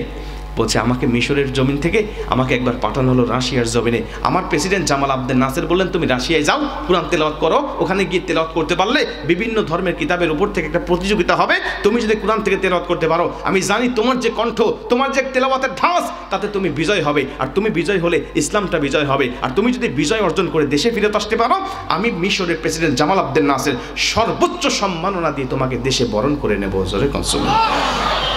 এই কথা থেকে আমরা একটা শিক্ষা পাই, সেটা হলো কোনো দেশের সরকার, কোনো দেশের নাগরিক যখন বিদেশে গিয়ে কোনো কিছু অর্জন করে, তখন ওই দেশের সরকারের উপর দায়িত্ব হয় তাকে কিছু সম্মান দেওয়া। ঠিক কিনা বলে? আর এই অর্জনটা যদি হয় মহাগ্রন্থ, শ্রেষ্ঠ গ্রন্থ আল কোরআনের মাধ্যমে, তাহলে ওই দেশের সরকারের উপরে ওয়াজিব হয়ে যায় ওই হাফেজে কোরআনকে সর্বোচ্চ সম্মান দেওয়া। ঠিক কিনা করে? আপনারা দেখেছেন আমার বাংলাদেশের ইতিহাস, আমার বাংলাদেশের পরিবেশ। গত 16 বছরের কথাই যদি আমি বলি, এই বাংলাদেশ থেকে শত শত কোরআনের হাফেজ বিদেশ থেকে ফার্স্ট পুরস্কার চ্যাম্পিয়ন হয়ে বাংলা জমিনে পা রেখেছে। আপনারা কয়জনের খবর জানেন? 3-4 জনের খবর আপনারা জানেন। ওই হাফেজ সালেহ আহমেদ তাকরিমের খবর জানেন, হাফেজ নাজরুল সাকিবের কথা জানেন, হাফেজ জাকারিয়ার কথা শুনেছেন, হাফেজ বশির আহমেদের কথা শুনেছেন, হাফেজ ফাজিল রাব্বি আদেলের কথা জানেন। এই কয়েকজন বেশি ভাইরাল হয়েছিল বলে আপনার তাদের খবরগুলো আপনার কানে গেছে। কিন্তু হাজার হাজার, শত শত হাফেজে কোরআন বিজয় অর্জন করে বাংলার জমিনে এসেছে, এটা নিয়ে কোনো সাংবাদিক নিউজ প্রকাশ করে নাই। কথা কোন ঠিক কিনা? অথচ আমার দেশের ক্রিকেটাররা যখন এদেশের কোটি কোটি টাকা নষ্ট করে বিদেশে যায়, এ পর্যন্ত একটা বিশ্বকাপ আমাদেরকে উপহার দিতে পারে নাই। আর ওরা যখন হেরে এসে বাংলার জমিনে পা রাখে, আমার দেশের সুশীল সমাজেরা, আমার দেশের হলুদ মিডিয়া সাংবাদিকেরা তাদের পিছনে লাইন ধরে, তাদেরকে শুভেচ্ছা জানিয়ে তাদেরকে বরণ করে নেওয়ার জন্য কথা বলে। ঠিক কি না? কিন্তু এই কোরআন হাফেজরা যখন একটা দুইটা দেশকে নয়, একটা দুইটা দেশকে নয়, শত শত দেশকে পিছনে ফেলে, কিছুদিন আগে ওই 121টা রাষ্ট্রকে পিছনে ফেলে বাংলার জমিনে পা রাখলেন, একটা সাংবাদিকও তার পিছনে গেলেন না তাকে শুভেচ্ছা জানানোর জন্য। যেই দেশে গুণীর কদর হয় না, ওই দেশে গুণী বেশি দিন জন্ম নেয় না। বিগত 16 বছর এই গুণীর কদর হয় নাই। বিগত 16 বছরে হাফেজে কোরআনদের কোনো মর্যাদা দেওয়া হয় নাই। শুধু অপমানিত আর লাঞ্ছিত আর অবহেলিতই করা হয়েছে। কথা বলেন ঠিক কিনা? এই বাংলার জমিনে হাজারো স্থাপনা হয়েছে, হাজারো বিভিন্ন স্থাপনা উদ্বোধন হয়েছে। আমরা ভেবেছিলাম হয়তোবা কোরআন হাফিজদেরকে নিয়ে তাদেরকে তেলাওয়াত করে করে এই স্থাপনাগুলো উদ্বোধন করা হবে। আমার গতকালকে প্রোগ্রাম ছিল রাজবাড়ি প্রোগ্রাম, ওখান থেকে খুব বেশি দূর নয়, পদ্মা সেতু। আমি ওনাদেরকে বলেছি, ভাই আপনাদের এই পদ্মা সেতু যখন উদ্বোধন হয়েছিল তখন আমি এককভাবে আশা করেছিলাম, হাজার হাজার মানুষ আশা করেছিল, আমি এককভাবে আশা করেছিলাম এই পদ্মা সেতু যেদিন উদ্বোধন হয় ওই দিন অন্তত একজন আন্তর্জাতিক মানের কোরআনের হাফেজকে ডেকে নিয়ে এসে, যেহেতু আমার বাংলাদেশেই তাকে দিয়ে এই পদ্মা সেতুকে উদ্বোধন করা হবে তেলাওয়াতের মাধ্যমে। কতক্ষণ ঠিক কিনা? এটা আমি চাইছিলাম, এককভাবে আমার এটা চাওয়া ছিল। কিন্তু ওই দিন কোরআন তেলাওয়াত হয়েছিল, আপনারা জানেন। সিস্টেম মেইনটেইন করার জন্য কোরআন তেলাওয়াত হয়েছিল, কোরআন তেলাওয়াত করেছিল। যিনি কোরআন তেলাওয়াত করেছিল ওনার ব্যাপারে নাই বা বললাম, কিন্তু উনি যখন তেলাওয়াত করতেছিল প্রতিটা আয়াতে ভুল, প্রতিটা শব্দে ভুল, প্রতিটা অক্ষরে ভুল, প্রতিটা মাখরাজে ভুল। মনে হচ্ছিল নতুন করে মনে হয় তার উপরে কোরআন নাজিল হচ্ছে। নাউজুবিল্লাহ বললেন না? গোটা বিশ্ব দেখেছে আর হেসেছে যে এইটাই নাকি হাফেজে কোরআনদের দেশ। তবে আমরা পরিষ্কারভাবে বলতে চাই, এতদিন তাদের মূল্যায়ন হয় নাই, এখন মূল্যায়ন করার দরকার আছে না নাই? এখন মূল্যায়ন করার দরকার আছে না নাই? প্রতিটা প্রাইমারি স্কুল থেকে একজন করে হাফেজে কোরআনকে এখন নিয়োগ দিতে হবে। এতে কি হবে? একজন কোরআনের হাফেজের কর্মসংস্থানের ব্যবস্থা হবে, আর ওই প্রাইমারি স্কুলের ছোট্ট ছোট্ট সন্তানরা বিশুদ্ধ হবে, ছোট্ট থেকেই কোরআন তেলাওয়াত শিখবে। কথা কন ঠিক কিনা? ছোট্ট থেকেই যখন বিশুদ্ধভাবে কোরআন তেলাওয়াত শিখবে, ও বিশুদ্ধভাবে নামাজ শিখবে, ও বিশুদ্ধভাবে ইসলাম শিখবে, ও বিশুদ্ধভাবে রোজা শিখবে, ও বিশুদ্ধভাবে হজ শিখবে। এমনকি ও যদি ডাক্তারও হয়ে যায়, ও যদি ইঞ্জিনিয়ারও হয়ে যায়, ও যদি ব্যারিস্টারও হয়ে যায়, ওর বাবা মারা গেলে বিশুদ্ধভাবে নিজের বাবার জানাজা নিজেই পড়াইতে পারবে। এই দাবির সাথে একমত আছেন তো আপনারা? আছেন তো ইনশাআল্লাহ? ইনশাআল্লাহ আমরা এই বাংলাদেশটাকে ইসলামের রঙে সাজাবো ইনশাআল্লাহ। যেভাবে ইসলাম বলে আমরা ঠিক সেইভাবে এই বাংলার রান্নাঘর থেকে নিয়ে সংসদ ভবন পর্যন্ত আমরা সাজাবো। এই সাজানোর জন্য আপনাদেরকে যদি ডাক দেওয়া হয়, সেই ডাকে সাড়া দিতে রাজি আছেন তো? সাড়া দিতে রাজি আছেন তো ইনশাআল্লাহ? যদি কখনো বলা হয় কোরআন দিয়ে দেশ চলবে, এর জন্য আপনাদের সমর্থন দরকার। আর ওই সমর্থন দিতে গিয়ে যদি হাত দেওয়ার প্রয়োজন হয় হাত দিতে রাজি, পা দেওয়ার প্রয়োজন হলে পা দিতে রাজি, বুকের তাজা রক্ত জমিনে ঢেলে দেওয়ার প্রয়োজন হলে সেটাও দিতে রাজি। কে কে দুহাত উঁচু করে আল্লাহকে দেখা দেন? আল্লাহ পাক আমাদের সবার হাতগুলোকে কবুল করে নিন। জোরে কোনা আমিন। আর একটু জোরে কোনা আমিন। মুসলমান ভাইরা আমার লক্ষ্য করেন, কারি আব্দুল বাসিত রাহমাতুল্লাহ আলাইহি বলেন, আমাকে যখন বলা হলো তুমি যাবে রাশিয়ার জমিনে কুরআনুল কারীম থেকে তেলাওয়াত করার জন্য, আমি সেখানে চলে যাওয়ার পরে তাকিয়ে দেখি হাজার হাজার মানুষের সমাগম হয়েছে। আমার মনটা ভরে গিয়েছে, হারে এত মানুষের মাঝে কোরআন থেকে তেলাওয়াত করতে হবে। আমি সেখানে যাওয়ার পরে লক্ষ্য করে তাকিয়ে দেখি হাজার হাজার মানুষের সমাগম হয়েছে। আমার মনটা বড় খুশি, কিন্তু আমাকে ঘরের মধ্যে ঢুকায়া দিয়েছে যখন, আমার মনটা খারাপ হয়ে গেছে। তখন আমি সেখানে গিয়ে দেখি শত শত ধর্মের পণ্ডিতরা বসা, সবাই আমাকে দেখে নাক সিটকাচ্ছে, অপমানে সুরে কথা বলে। আমার অপরাধ শুধু একটা, আমি হলাম মুসলমান। আমি তাকিয়ে দেখি সব ধর্মের লোকেরা এক হয়ে, রসুনের গুড়ার মতো এক হয়ে তারা শুধুমাত্র আমার ধর্মের, আমার বিপক্ষেই তারা কথা বলে। আমি চিন্তা করতে লাগলাম আমার অপরাধ কি? আমার অপরাধ শুধু একটা, আমি হলাম মুসলমান। আমি চিন্তা করতে লাগলাম কি ব্যাপার, আমার বিরোধিতা করতে এসে হিন্দু ধর্ম, বৌদ্ধ ধর্ম, খ্রিস্টান ধর্ম, সব ধর্মের লোকেরা ঐক্য হয়ে আমার বিরুদ্ধে তারা কথা বলে। আর আমরা মুসলমান জাতি বুঝতে না পেরে এক ধর্মই ৩৬টা দলে বিভক্ত হয়ে আছি। কথা বলেন ঠিক কিনা? সব ধর্মের লোকেরা এক মুসলমানদের বিরোধিতায়, আর আমরা মুসলমান জাতি নিজেরাই নিজেদের বিরোধিতা করি। কথা কোন ঠিক কিনা? বাংলাদেশে ইসলামিক দলের মধ্যে যত দল, যত ফারাক, যত বিভেদ, আপনি অন্য দলের মধ্যে এত খুঁজে পাবেন না। আর আমাদের যা মন মানসিকতা, ও কাফের, ও মুনাফিক, ও মুশরিক, ও ইহুদিদের দালাল, এই বলে বলে শুধুমাত্র বিভেদ তৈরি করতে আসি, শুধু বিভেদ তৈরি করতে আসি, শুধু দূরে ঠেলে দিচ্ছি। এক হওয়ার, ঐক্য হওয়ার মন মানসিকতা আমাদের নাই। কথা কোন ঠিক কিনা? এখন ঐক্য না হয়ে কোনো উপায় আছে ভাই? এখনও যদি আপনি ঐক্য না হন, এখনও যদি আপনি বিভেদের কথা বলেন, ভাই ছোট্ট ছোট্ট ভুল ত্রুটি সব দলের মধ্যে থাকবে, এটা স্বাভাবিক। এক গ্লাস দুধের মধ্যে একটা মশা পড়লে আপনি পুরো গ্লাসে দুধ ফেলে দেন না, আপনি মশাটা ফেলে দিয়ে আপনি দুধটা খেয়ে ফেলেন। ঠিক তেমনি ভাবে প্রত্যেকটা দলের মধ্যে ভুল ত্রুটি থাকবে, এর জন্য আপনি পুরো দলটাকে ফেলে দিতে পারেন না। ওই ভুল ত্রুটিগুলো ফেলে দিয়ে ওকে আপনি গ্রহণ করে তাকে শুধরিয়ে ইসলাম কায়েম করার জন্য আন্দোলন করতে হবে। কথা বলেন ঠিক কিনা? এই 5ই আগস্টের পরে যে সুযোগটা আসছে, এরপরেও যদি আপনি এক না হন, তাহলে মার তো কি খাইছেন, আরো ডবল মার খাবেন। আল্লাহ পাক আমাদেরকে সঠিক বোঝ দান করুক। জোরে বলেন আমিন। মুসলমান ভাইরা আমার লক্ষ্য করেন, কারি আব্দুল বাসিত রাহমাতুল্লাহ আলাইহি বলেন, আমি লক্ষ্য করে তাকিয়ে দেখি সবার সুর যেন ভিন্ন। সবাই কেন আমাকে দেখে নাক সিটকানো শুরু করে, অপমানের সুরে কথা বলা শুরু করে। আমি আল্লাহকে ডাক দিয়ে বললাম, আল্লাহ তোমার কাছে শুধুমাত্র একটা আরজি, আল্লাহ তোমার কাছে শুধুমাত্র একটা আরজি, আজকের এই কনফারেন্স থেকে তুমি আমাকে বিজয় করো, আজকের এই কনফারেন্স থেকে তুমি আমাকে বিজয় করো। তিনি বলেন, আল্লাহ পাকের কাছে কনফারেন্স থেকে বিজয় কামনা করতে করতে আমি সিজদায় পড়ে গেছি। আল্লাহ পাকের কাছে আমি দোয়া করতেছি, আমার আল্লাহ তোমার কাছে আমি আজকের কোরআনটাকে বিজয় করতে চাই, ইসলামটাকে বিজয় করতে চাই, আজকের এই কনফারেন্স থেকে আমি নিজেও বিজয় হতে চাই। এই বলে যখন দোয়া করতেছেন, উনি বলেন, আমি সিজদায় গিয়ে দোয়া কবুলের যত শর্ত আছে সব শর্তগুলো মেনে মেনে আল্লাহ পাকের কাছে কান্নাকাটি করতেছি। কিন্তু বিশ্বাস করো, আমার দোয়া হচ্ছে, আমার দোয়া চলতেছে, আর অন্যান্য ধর্মের লোকেরা তেলাওয়াত করতেছে গিয়ে গিয়ে। কাউকে 10 মিনিট সময় দেওয়া হয়েছে, কাউকে 8 মিনিট সময় দেওয়া হয়েছে, কাউকে 2 মিনিট সময় দেওয়া হয়েছে, কাউকে 5 মিনিট সময় দেওয়া হয়েছে। আমি ভেবেছিলাম আমাকে তার একটু বেশি সময় দিবে, কিন্তু না, আমি তাকিয়ে দেখি ওই পরিচালক মণ্ডলী মঞ্চ থেকে ঘোষণা করতেছে সব ধর্মের পণ্ডিতরা আমাদের মাঝে এসেছে, সবাইকে আমরা সময় দেব তেলাওয়াত করার জন্য, কিন্তু সবাইকে একই রকম সময় দিতে পারবো না। সময় দেব ঠিক, কিন্তু এক এক ধর্মকে এক এক রকম দেব। আমরা মুসলমানের জন্য সময় বরাদ্দ করেছি মাত্র 2 মিনিট। জোরে কন্যা নাউজুবিল্লাহ। উনি বলেন মুসলমানকে 2 মিনিট সময় দিবে। এই কথাটা যখন আমি শুনলাম আমার হৃদয়টা ভেঙে চৌচির হয়ে গেল। বলে কি, আমি তো 1 মিনিটেই, আমার তো 1 নিঃশ্বাসেই 2 মিনিটের উপরে আমার তেলাওয়াত হয়ে যায়। কারণ আমাকে আল্লাহ লম্বা নিঃশ্বাস দিয়েছিল, তার মানে কি তারা আমাকে 1 নিঃশ্বাস পর্যন্ত তেলাওয়াত করতে দিবে না? তার মানে তারা আমাকে অপমান করার জন্য, ইসলামটাকে খাটন করার জন্য মারাত্মক চক্রান্ত তৈরি করেছে। চলে কোন আল্লাহু আকবার। কিন্তু কোরআন নাজিল করেছেন আল্লাহ, হেফাজতের দায়িত্ব কে নিয়েছেন? আল্লাহ যদি চায় কোরআনের মান বাড়িয়ে দিতে, দুনিয়ায় কোনো নাস্তিক, মুরতাদ, রাম, বাম আর ইহুদি কি পারবে কোরআনের মানকে খাটো করতে? পারবে না। কারি আব্দুল বাসিত বলে, আমি সেজদায় পড়ে গেছি, আল্লাহর কাছে কাঁদতেছি, আল্লাহ তুমি কোরআনটাকে বিজয় করো, ইসলামটাকে বিজয় করো। ওদের যে মনোভাব, তাতে আমাকে তারা অপমান করবে। কারি আব্দুল বাসিত বলে, দোয়া কবুলের যত ফর্মুলা আছে আমি সেজদায় গিয়ে সব ফর্মুলা মেনে মেনে আল্লাহর কাছে আমি দোয়া করতেছি। জোরে কোন সুবহানাল্লাহ। নবীজি বলেন দোয়া কবুলের যত ফর্মুলা আছে তার মধ্যে 3টা ফর্মুলা সবচেয়ে পাওয়ারফুল, সবচেয়ে পাওয়ারফুল। তার মধ্যে একটি ফর্মুলা আল্লাহ স্বয়ং নিজে পবিত্র কোরআনের মধ্যে বলছেন, সূরা আরাফের মধ্যে, ওয়ালিল্লাহিল আসমাউল হুসনা ফাদউহু বিহা।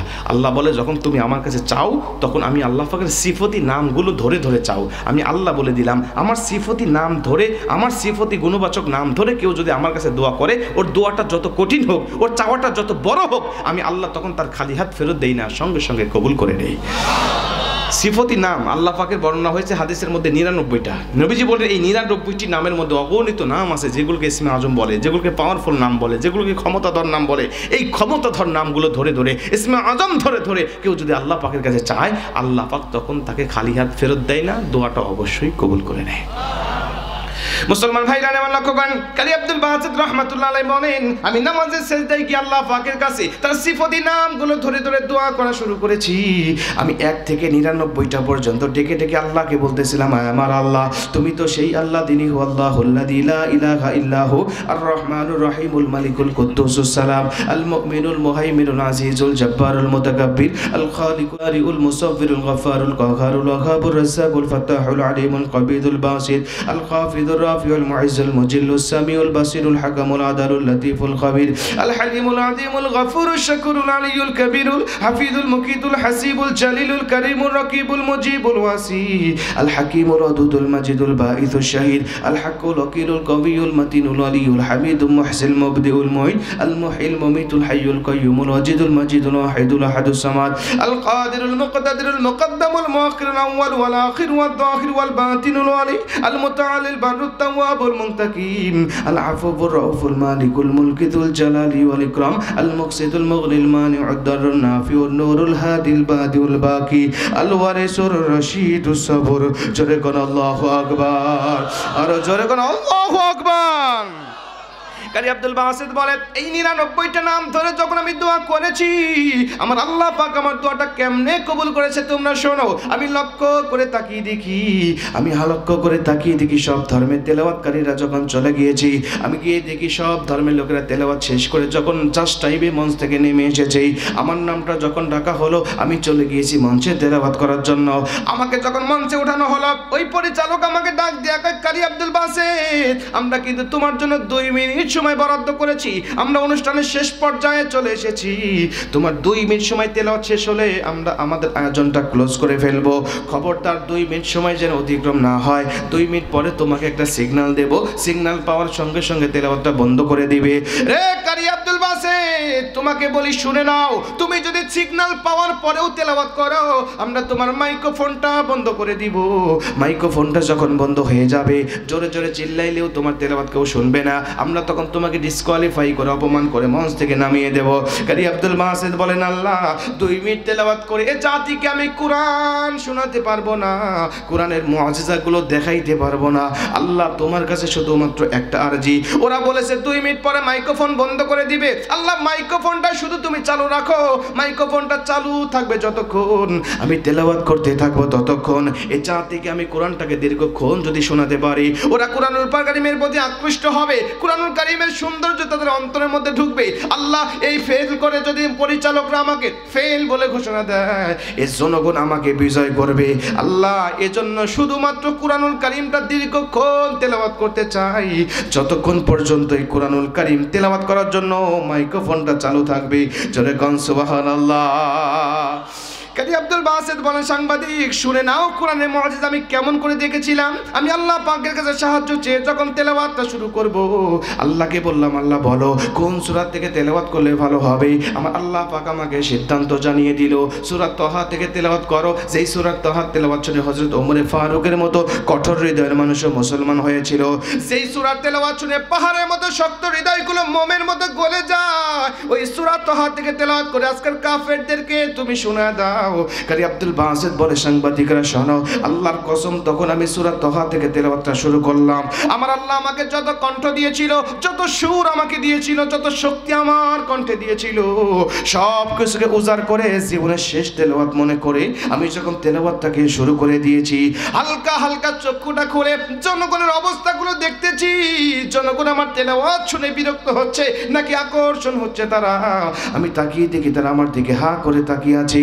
মন মানসিকতা যেন এই জগতে নাই, অন্য জগতে চলে গেছে। মনে হচ্ছে তাদের অবস্থান থেকে টাইম সম্বন্ধের জ্ঞান তারা ভুলে গেছে। আমি সুযোগটা হাতছাড়া করি নাই, আমার তেলাওয়াতটা চলতেছে।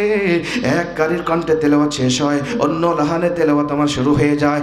এক নিঃশ্বাসে তেলাওয়াত শেষ হয়, অন্য নিঃশ্বাসে তেলাওয়াত আমার শুরু হয়ে যায়। এভাবে তেলাওয়াত করতে করতে করতে করতে ঘড়ির দিকে লক্ষ্য করে তাকিয়ে দেখি, আল্লাহর কসম করে বলি 45 মিনিট সময় তেলাওয়াত হয়েছে। একজন পরিচালকও আমার তেলাওয়াতে বাধা প্রদান করে নাই। জোরে করে আল্লাহু আকবার, আল্লাহু আকবার বলেন। কারি আব্দুল বাসিত বলে, 45 মিনিট সময় যখন তেলাওয়াত হয়েছে, আমি নিজেই সাদাকাল্লাহুল আযীম বলে তেলাওয়াতটা বন্ধ করেছি। আমার তেলাওয়াত বন্ধ করার পরে তাকিয়ে দেখি পিনপন নিরাপত্তা, কারো মুখে কোনো কথা নাই, কারো মুখে কোনো সাউন্ড নাই। আমি লক্ষ্য করে তাকিয়ে দেখি সবাই আমার দিকে হা করে তাকিয়ে আছে। ওই পরিচালক যিনি আমাকে 2 মিনিট সময় দিয়েছিল, ও কাঁপতে কাঁপতে উঠে দাঁড়িয়ে গেছে। ডাক দিয়া কয়, রে কারি আব্দুল বাসিত, তোমাকে একটা কথা বলতে চাই। আমরা বলেছিলাম তোমাকে 2 মিনিট সময় দেব, 2 মিনিট পরে তোমাকে একটা সিগন্যাল দেব, সিগন্যাল পেলেই তুমি তেলাওয়াতটা শেষ করে দেবে, কিন্তু তোমাকে এখনো সিগন্যাল দেওয়া হয় নাই। তেলাওয়াত কেন বন্ধ করেছো? আল্লাহু আকবার। তোমাকে এখনো সিগন্যাল দেওয়া হয় নাই, তেলাওয়াত কেন বন্ধ করেছো? সিগন্যাল পাবে না যতক্ষণ, তেলাওয়াত করতেই থাকো ততক্ষণ। জোরে কোন সুবহানাল্লাহ, আল্লাহু আকবার বলে। কারি আব্দুল বাসিত বলে, সাংবাদিক মুআজিজা দেখতে চাও আমার কাছে? তোমরা বলো যে শুনে শুনে মুআজিজা বিশ্বাস করি নাকি নিজের চোখে কখনো দেখেছি। শোনো কোরআনে মুআজিজা আমি কেমন করে দেখলাম। ওই পরিচালক কাঁপতে কাঁপতে উঠে এসেছে আমার কাছে, এসে ডাক দিয়ে কয়, শোনো আমরা খ্রিস্টানকে সময় দিয়েছিলাম 10 মিনিট, বারবার বিরক্ত হয়ে গিয়েছি কখন তার সময় শেষ হবে, বারবার ঘড়ির দিকে তাকিয়েছি, আমরা তাকে মঞ্চ থেকে নামিয়ে দিলাম। আরে খ্রিস্টান যখন তেলাওয়াত করতেছিল আমাদের মনে হচ্ছিল তার সময়টা একটু কমায় দেই, কিন্তু পারি নাই উপরের চাপের কারণে। আমরা হিন্দুর তেলাওয়াত শুনে তো বিরক্ত হয়ে গিয়েছি, বৌদ্ধ তো কি তেলাওয়াত করতেছিল তাকে মঞ্চ থেকে সময় কম দিয়ে নামায় দিয়েছি। কিন্তু তুমি বলো কি কিতাব তেলাওয়াত করলে, তুমি কোথা থেকে তেলাওয়াত করলে বলো? তুমি 2 মিনিট সময় পেলে, 45 মিনিট পার করলে, তোমার তেলাওয়াত শুনে আমাদের মনে হচ্ছে এখনো 2 মিনিটের শেষ হয় নাই। তুমি তেলাওয়াত করো, তোমার তেলাওয়াত শুনে আমাদের অতৃপ্ত আত্মাকে আজকে তৃপ্ত করে নেব। কাজী আব্দুল বাসিত বলে, সাংবাদিক শোনো, সেখানে তেলাওয়াত শেষে পরিচালক আমাকে বললেন, যেই কিতাব মানুষগুলোকে হেতাহিত জ্ঞান ভুলাই দিতে পারে, যেই কিতাবের তেলাওয়াত মানুষগুলোকে এতক্ষণ পর্যন্ত বিরক্তহীনভাবে বসায় রাখতে পারে, আর যাই হোক আমার কীভাবে ইসলামটাকে অগ্রসর করা যায় আমার আচার ব্যবহার দেখে। কারণ আমি সর্বসময় একটা কথা আমার শ্রোতাদেরকে বলি, ভাই আপনি যখন মুসলমানদের সাথে চলাচল করেন তখন তো সাবধানে চলাচল করবেন অবশ্যই, কিন্তু আপনি যখন বিধর্মীদের সাথে ওঠা বসা করবেন তখন আপনি চিন্তা করবেন আমি কোনো ব্যক্তি নয়, আমি হলাম ইসলামের পক্ষে একজন শক্তি। কথা বলেন ঠিক কিনা? আপনার আচার আচরণ দেখে ওই ব্যক্তি যেন আপনার উপরে মুগ্ধ হয়ে আপনার উপরে মুগ্ধ হয়ে সে যেন ইসলামটাকে নিয়ে পজিটিভ একটা চিন্তা ভাবনা করে, এক পর্যায়ে সে ইসলামটা গ্রহণ করে নিতে বাধ্য হবে। কথা বলেন ঠিক কি না? আপনারা শুনে খুশি হবেন, এখন প্রতিদিন গোটা পৃথিবীতে ওআইসির রিপোর্ট অনুযায়ী প্রতিদিন 8,500 মানুষ কালেমা পড়ে মুসলমান হচ্ছে। এই 2024 সালের রিপোর্টও প্রতিদিন 8,500 মানুষ কালেমা পড়ে মুসলমান হচ্ছে। এরা এমনি হচ্ছে না, এরা আমার নবীজির আদর্শ দেখেছে, এরা আমার নবীজির জীবনী দেখেছে, এরা কুরআনুল কারীম গবেষণা করেছে, এরা কুরআনুল কারীমের ব্যাখ্যা বিশ্লেষণ করে ইসলামের সৌন্দর্য দেখে তারা দলে দলে কালেমা পড়ে মুসলমান হয়ে যাচ্ছে। কুরআনুল কারীমের কাছে আজকে বিজ্ঞানীরা ফেল, কোরআনের কাছে বিজ্ঞানীরা 100% ফেল। কোরআনের ভুল তারা ধরতে পারে নাই। 2010 সালেও তারা বলেছিল আমরা কোরআনের 20% গবেষণা করে দেখেছি, কোরআনে ভুল পাই নাই। 80% গবেষণা করে দেখেছি, কোরআনে ভুল পাই নাই। বাকি 20% গবেষণা করলে আমরা ভুল পাবো, এই আশা আমাদের আছে, এই বিশ্বাস আমাদের আছে। এই আশা নিয়ে তারা বাকি 20% গবেষণা শুরু করলেন। 2020 সালে তারা রিপোর্ট তৈরি করলেন, না কুরআনুল কারীমের বৈজ্ঞানিকভাবে আমরা রিসার্চ চালিয়েছি, শুরু থেকে শেষ পর্যন্ত রিসার্চ করেছি, বিসমিল্লাহ থেকে সূরা নাস পর্যন্ত রিসার্চ করেছি। খোদার কসম, ওই সৃষ্টিকর্তার কসম, আমরা এ পর্যন্ত কুরআনুল কারীমের একটা নক্তারও বেশ কম খুঁজে পাই নাই। তারা বলছেন কোরআনের কাছে যখন আমরা ফেল, তাহলে নবীজির আদর্শ নিয়ে আমরা গবেষণা করে দেখি, নবীজির হাদিস নিয়ে গবেষণা করে দেখি। নবীজির হাদিসের মধ্যেও যদি কোনো ভুল পাই, তাও তো অন্তত মুসলমানদেরকে দুর্বল করতে পারবো, মুসলমানদেরকে ঘায়েল করতে পারবো, মুসলমানদেরকে অপমানিত করতে পারবো। জোরে কোন সুবহানাল্লাহ। মুসলমানদেরকে দুর্বল করা যাবে? নবীজির হাদিসের মধ্যে কোনো ভুল আছে? নবীজির কথার মধ্যে কোনো ভুল ছিল? কি অবাক করা বিষয়, আপনারা অবাক হয়ে যাবেন। কোরআনের কাছে তো ফেল তারা, পরে নবীজির আদর্শ নিয়ে গবেষণা করতে গিয়ে, নবীজির জীবনী নিয়ে গবেষণা করতে গিয়ে, নবীজির হাদিস নিয়ে গবেষণা করতে গিয়ে ওরা বলছে এমনও কিছু হাদিস আমরা পেয়েছি আমাদেরকে জায়গায় কালেমা পড়ায় মুসলমান বানাইছে, ওঠারও সুযোগ দেয় নাই। আমি আপনাদের কাছে এরকম কয়েকটা হাদিস শোনাবো, যে হাদিসগুলো গবেষণা করে বর্তমান সবচেয়ে বেশি বিজ্ঞানীরা কালেমা পড়ে মুসলমান হচ্ছে। শুনতে রাজি আছেন তো? কষ্ট হবে না তো? ঘন্টাখানিক সময় দেওয়া যাবে তো? মোটামুটি ঘন্টাখানিক হয়ে গেল, প্রায় আধা ঘন্টা পার হয়ে গেছে। তো আর অল্প সময় আমি আপনাদেরকে বোঝানোর চেষ্টা করছি, আপনি একটু মনোযোগ দেন। আমি বলছি আজকের আলোচনার থেকে আপনার ইমানটাকে আল্লাহ পাক বাড়ায় দিবেন ইনশাআল্লাহ। আমার নবীজি কেমন ছিলেন, আমার নবীর কথা কেমন ছিল, আমার নবীর আচার ব্যবহার কেমন ছিল, আমি বলেছি প্রথম নম্বর নিয়ামত আল্লাহ দিয়েছেন আমাদের উপরে আমাদের নবী। দ্বিতীয় নম্বর নিয়ামতের নাম কি বলেছি? কোরআন। এই দুইটা নিয়ামত সম্বন্ধে আমি আপনাদেরকে বলবো। যেহেতু কমিটির ভাইরা নবীজি সম্বন্ধে কিছু বলতে বলেছেন, এই জন্য আমি এটা আগে নিলাম। এরপর কোরআন থেকে আরেকটু কথা বলেই আমি আপনাদের কাছ থেকে দোয়া নিই, আপনাদের জন্য দোয়া করে এখান থেকে বিদায় নেবো ইনশাআল্লাহ। আল্লাহ সে পর্যন্ত আমাদেরকে ভালো রাখুন এবং ধৈর্য ধারণ করে বসার তৌফিক দান করুন। জোরে করে আমিন। আপনারা খুব ভালো মানুষ, আমি আগে ওখানে আসছিলাম। আপনাদের এলাকার হালুয়াঘাটের শ্রোতা অনেক ভালো, অনেক ভালো শ্রোতা আলহামদুলিল্লাহ। আপনাদের মাঝে ওয়াজ করে একটা মজা পাওয়া যায়। কি মজা জানেন?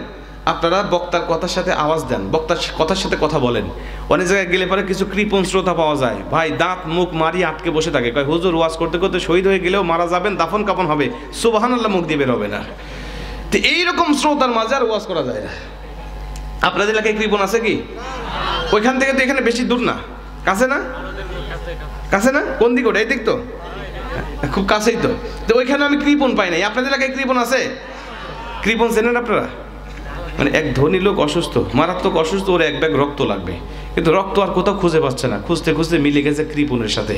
কৃপণকে ডাক দিয়ে কয়, ভাই কৃপণ রে, আমাকে এক ব্যাগ রক্ত দে। কৃপণ কয়, তোর মাথা খারাপ, আমি ভাতই ঠিক মতো খাই না, আর তোকে আমি রক্ত দেবো, আমি সেই পেলে আর? কয় না, এক ব্যাগ রক্ত না দিলে আমি বাঁচবো না, যে কোনো কায়দায় তোকে দিতেই হবে। কৃপণ কোনোভাবে রাজি হয় নাই, ও কোনোভাবে ছাড়ে নাই, জোর করে ধরে নিয়ে হাসপাতালে গিয়ে নিবি তো নিবে, 3 ব্যাগ রক্ত নিয়ে নিচ্ছে। ও কাঁদতেছে, আমার সব নিয়ে নিল রে, আমার সব নিয়ে নিল। কয় সব তো নিয়ে নেই, মাত্র 3 ব্যাগ নিচ্ছে। ও কয় মিয়া, এক ব্যাগ দিলেই মানুষ দুর্বল হয়ে যায়, উঠে দাঁড়াতে পারে না, আর আপনি আমার থেকে 3 ব্যাগ নিলেন। আমি গরিব মানুষ, আমার কামলা দিয়ে সংসার চলে, আমি দিন আনি দিন খাই, একদিন কাজ না করলে আমার সংসারের মানুষ না খেয়ে থাকে, আর আপনি 3 ব্যাগ নেওয়ার পরে বলছেন সব নেই নেই। শোন, আমি জানি তুই কাজকর্ম করতে পারবি না, আমার টাকা পয়সার কোনো অভাব নাই, আল্লাহ আমাকে অনেক টাকা দিয়েছে, তোর রক্ত পেয়ে আমি খুশি, আমি তোর রক্ত পেয়ে তোকে কিছু হাদিয়া দিচ্ছি। এই বলে পকেট থেকে ব্যাংকের চেক বের করে 3 লক্ষ টাকার একটা অ্যামাউন্ট দিয়ে ওর হাতে দিয়ে ডাক দিয়ে বলছে, যা, তোর রক্ত পেয়ে আমি খুশি, তোকে 3 লক্ষ টাকা হাদিয়া দিলাম। কৃপণ 3 লক্ষ টাকার চেক দেখে ডাক দিয়ে, ভাই আমি আরো 2 ব্যাগ রক্ত দেবো। ও তো মারা যাওয়ার কথা, ও তো বিছানায় শহীদ হয়ে যাওয়ার কথা। কয় না, আমি আরো 3 ব্যাগ রক্ত দেবো। কয় না, এখন লাগবে না, লাগবে যখন আমি তোকে ফোন দেবো তখন। 3 মাস পরে ফোন দিছে, কৃপণ কোথায়? কয় আসি তো বাসায়। কয় জলদি চলে অমুক জায়গায়। কে রক্ত লাগবে? কয় কখন লাগবে, কোথায় লাগবে, শুধু বলেন, এই বান্দা হাজির হয়ে যাবে। বান্দা হাজির, 2 ব্যাগ রক্ত দিয়ে বসে আছে, খুব আশা নিয়ে কমপক্ষে আজকেও আমাকে 2 লক্ষ টাকা দিবে। কিন্তু ধনী লোকটা এসে তাকে হাদিয়ার চেক বের করার বদলে 2 টাকার নোট বের করছে 5টা, তার মধ্যে 3টাই সিরা, মানে 10 টাকার মধ্যে 6 টাকা আসল, 4 টাকা ভালো। ওর হাতে দিয়ে বলছে কৃপন রে নিয়ে যা। কৃপন তো রেগে মেগে আগুন, ডাক দিয়ে কমিয়া ফাজলামা করেন, কতবার দিলেন? 3 লক্ষ টাকা, প্রতি ব্যাগের বিনিময়ে 1 লক্ষ করে টাকা। সে হিসাব করলে এবার হয় 2 লক্ষ টাকা, আর তা না দিয়ে দিয়েছেন আমাকে 10 টাকা, তাও 6 টাকাই সিরা। ধনী লোকটা ডাক দেখে, কৃপণের মন খারাপ করিস না, কত 3 মাস আগে তোর থেকে রক্ত নিয়েছিলাম 3 ব্যাগ, তখন ছিলাম আমি ধনী, আমার মনও ছিল ধনী, বিশ্বাস কর আমার রক্তও ছিল ধনী। কিন্তু তুই কৃপণ খারাপ, তোর মনও খারাপ, তোর রক্ত খারাপ। তোর রক্ত যেদিন থেকে আমার শরীরে ঢুকছে ওদিন থেকে আর ধনী নেই, তোর মধ্যেই কৃপণ হয়ে গেছি আমি। কৃপণের রক্ত আমার শরীরে বইতেছে, আমি কি ইচ্ছা করলেও তোকে 3 লক্ষ দিতে পারি? এই 10 টাকা বের করছি, তাই তো আমার জুলুম হয়েছে।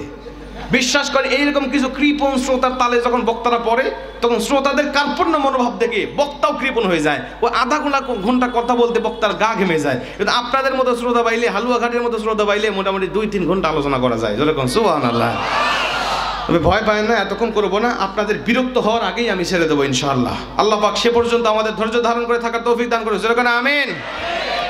মুসলমান ভাইরা আমার লক্ষ্য করেন, আমি আমার নবীজির জীবনী থেকে আমি আপনাদেরকে বলছি, নবীজি সাল্লাল্লাহু আলাইহি ওয়াসাল্লাম এই মরুভূমির প্রান্তরে জন্ম নেওয়ার পরেও তার জবান দিয়ে এমনও কিছু হাদিস বর্ণনা করেছেন, যেই হাদিসগুলো বর্তমান বিশ্বের জামানায়, বর্তমান তথ্য প্রযুক্তির জামানায়, বর্তমান বিভিন্ন ইলেকট্রিক মিডিয়া, প্রিন্টিং মিডিয়ার জামানায় বিজ্ঞানীরা যখন রিসার্চ করতেছেন, তারা গবেষণা করে বলেন 1450 বছর আগে যেই জামানায় ছিল না কোনো তথ্য প্রযুক্তি, যেই জামানায় ছিল না কোনো সায়েন্স ল্যাবরেটরি, যেই জামানায় ছিল না কোনো আধুনিক কোনো যন্ত্রপাতি, ওই জামানায় থেকে একজন মানুষ, সামান্য একজন মানুষ কি করে এত বিজ্ঞান ভিত্তিক কথা বলতে পারে? তারা বলছেন এটা কোনো সাধারণ মানুষের কথা হতে পারে না, এটা কোনো সাধারণ মানুষের আদর্শ হতে পারে না, এটা কোনো সাধারণ মানুষের ব্যবহার হতে পারে না। নিঃসন্দেহে তিনি আল্লাহ পাকের, ঈশ্বরের পক্ষ থেকে পাঠানো কিতাব, পাঠানো দূত, তিনি আল্লাহ পাকের পক্ষ থেকে পাঠানো নবী। অতএব উনি যে ধর্ম প্রচার করছে, ওনার ধর্মটাই সত্য ধর্ম। দেরি নয়, বাপ দাদা ধর্ম ছেড়ে দিলাম, দলে দলে কালেমা পড়ে মুসলমান হয়ে গেলাম। জোরে গান সুবহানাল্লাহ, আল্লাহু আকবার বলেন। আমার নবীর উপরে নাজিল হওয়া সব মুআজিজা, সব পাওয়ার এখনো পর্যন্ত একই রকম আছে। আমি আপনাদেরকে বলতেছিলাম, আমার নবীর জামানায় পবিত্র কুরআনুল কারীম সহ আল্লাহ পাক আমার নবীর উপরে যত মুআজিজা দিয়েছিলেন, কোন মুফাসসির বলছেন আল্লাহ পাক তার নবীকে 4500 মুআজিজা দান করেছিল, কেউ কেউ বলছেন না 10,500 মুআজিজা ছিল। তবে যত হাজার মুআজিজা হোক না কেন, সব মুফাসসির একমত পোষণ করেছেন আমার নবীর উপরে আল্লাহ পাক যত মুআজিজা দিয়েছিল, সবচাইতে পাওয়ারফুল মুআজিজার নাম হলো 30 পারা আল কোরআন। এই আল কোরআনের পাওয়ার, ক্ষমতা, কার্যকারিতা নবীর জামানায় যেমন ছিল আজও ঠিক তেমনই আছে, কিয়ামত পর্যন্ত একই রকম থাকবে, এক কিঞ্চিত পরিমাণও কমে যাবে না। জোরে কোন সুবহানাল্লাহ। নবীর জামানায় নবীর কণ্ঠের তেলাওয়াত শুনে হাজার হাজার মানুষেরা প্রতিনিয়ত কালেমা পড়ে মুসলমান হয়েছে। আজ নবীজির জামানায় নাই, নবীজি সাল্লাল্লাহু আলাইহি ওয়াসাল্লাম এখন নাই, কিন্তু তার কিতাবের তেলাওয়াত শুনে হাজার হাজার মানুষেরা প্রতিদিন কালেমা পড়ে মুসলমান হচ্ছে। কিয়ামত পর্যন্ত একই রকম ভাবে হবে। এই কুরআনুল কারীমের মুআজিজা, ক্ষমতা কিঞ্চিত পরিমাণও কমে যাবে না। জোরে কোন সুবহানাল্লাহ। নবীজি যখন কোরআন থেকে তেলাওয়াত করতো মুসলমান হইতো, এখনো হচ্ছে। আপনারা, আমি তো ছোট মানুষ, আমার হাতে শুধু আমার ওয়াজ শুনে 3 জন হিন্দু কালেমা পড়ে মুসলমান হয়েছে। শত মানুষ প্রতিনিয়ত বিভিন্ন বড় বড় আলেম ওলামাদের হাতে কালেমা পড়ে মুসলমান হচ্ছে। কেন? এই কুরআনুল কারীমের মুআজিজা একই রকম নবীর জামানায় যেমন ছিল এখনো ঠিক তেমনই আছে বলে, কিয়ামত পর্যন্ত একই রকম থাকবে বলে। যেরকম সুবহানাল্লাহ। কুরআনুল কারীম শোনেন, কুরআনুল কারীম, এই কুরআনুল কারীম পৃথিবীর জমিনে শুধুমাত্র অন্যতম একটা মাত্র কিতাব। আপনার কারি আব্দুল বাসিতের নাম শুনছেন?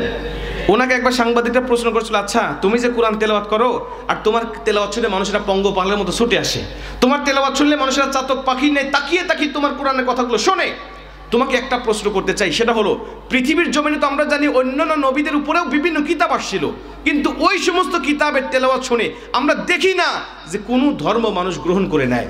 যার যার ধর্ম, যার যার কিতাব তেলাওয়াত শুনে ওই ধর্মের প্রতি মানুষ আকৃষ্ট হয় না। কিন্তু তোমার কিতাব কেমন বলো, তোমার কিতাবের তেলাওয়াত শুনলেই মানুষ কালেমা পড়ে মুসলমান হয়ে যায়। কাজী আব্দুল মাসিদ একটা কথা বলেছিল, শোনো, এটা হলো আল্লাহ নবীর উপরে পাঠানো একটা শ্রেষ্ঠ মুআজিজা। এই মুআজিজার কিতাব এর পাওয়ার ক্ষমতা কার্যকারিতা কমে যাবে না। এটা নবীর জামানে যেমন ছিল এখনো ঠিক তেমনই আছে। এটা নবীর হাতেও কালেমা পড়ে মুসলমান হয়েছে, এখনো মানুষ কালেমা পড়ে মুসলমান হচ্ছে। নবী যখন তেলাওয়াত করতেন আবু জাহেল বলতো, দেখো ও পাগল, ওর কাছে যাও না, ও কিন্তু পাগল, ওখানে এক পাগল বসে আছে, ওর কাছে যাও না তোমরা। বিদেশিরা বলতো, আচ্ছা পাগলের আবার অ্যাডভাইস হয়, এবার কেমন পাগল?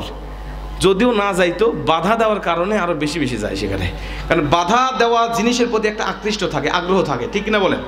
যে জিনিসের প্রতি যত বাধা, ওই জিনিসের প্রতি তত বেশি আগ্রহ।